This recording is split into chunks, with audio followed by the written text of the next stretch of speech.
নেশামুক্ত ত্রিপুরা গড়ার লক্ষ্যকে চ্যালেঞ্জ জানিয়ে নেশা পাচারকারীরা নেশার বাণিজ্য রমরমিয়ে চালিয়ে যাচ্ছে।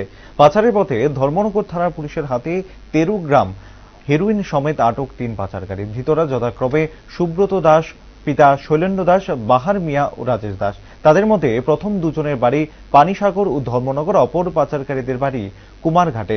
ঘটনা উত্তর ত্রিপুরা জেলার ধর্মনগর থানাধীন সোনারুবাসা এলাকায়। জানা গেছে, গোপন সংবাদের ভিত্তিতে শনিবার রাত 10:30 নাগাদ ধর্মনগর থানার পুলিশ ধর্মনগর কদমতলা সড়কের সোনারুবাসা এলাকায় অভিযান চালিয়ে 13 গ্রাম হেরোইন উদ্ধার করতে সক্ষম হয়। এদিকে ধর্মনগর থানার ওসি শিবু রঞ্জন দে জানিয়েছেন, গোপন সংবাদের ভিত্তিতে অভিযান চালিয়ে উঠে আসে এই সাফল্য। বর্তমানে হেরোইন সমেত ধৃত পাচারকারীরা স্থানীয় থানার হেফাজতে রয়েছে, আর মামলা তদন্ত প্রক্রিয়াধীন রয়েছে। রবিবার ধৃতদের ধর্মনগর জেলা আদালতে সোপর্দ করা হবে।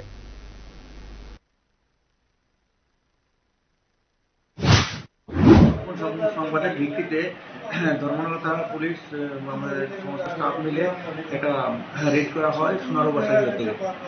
তো সোনারুবাসা থেকে আমরা 3 জনকে সাসপেক্টেড টু বি হিরোইন সহ একটা সাবান কেস এবং 7,770 টাকা তাদের কাছ থেকে পাওয়া যায়। আমরা তাদের আটক করি এবং সাসপেক্টেড হিরোইন একটা কেস সাবানের কেসের মধ্যে। 3 জনের নাম হচ্ছে, একটা হচ্ছে সুব্রত দাস, একটা হচ্ছে রাজেশ দাস, আর হচ্ছে বাহারুদ্দিন। তাদের বাড়ি কোথায়? তাদের বাড়ি একজনের বাড়ি উত্তর দেওছড়া, আরেকজন কুমারঘাট, আরেকজন হলো ওয়েস্ট চন্দ্রপুর এরিয়াতে। তো আমরা তাদের বিরুদ্ধে একটা স্পেসিফিক কেস নিয়ে আমরা তদন্ত শুরু করছি এবং আরো তাদের সাথে কারা যুক্ত আছে তা আমরা নগদ কত টাকা বলেছিলেন? 7,770 টাকা।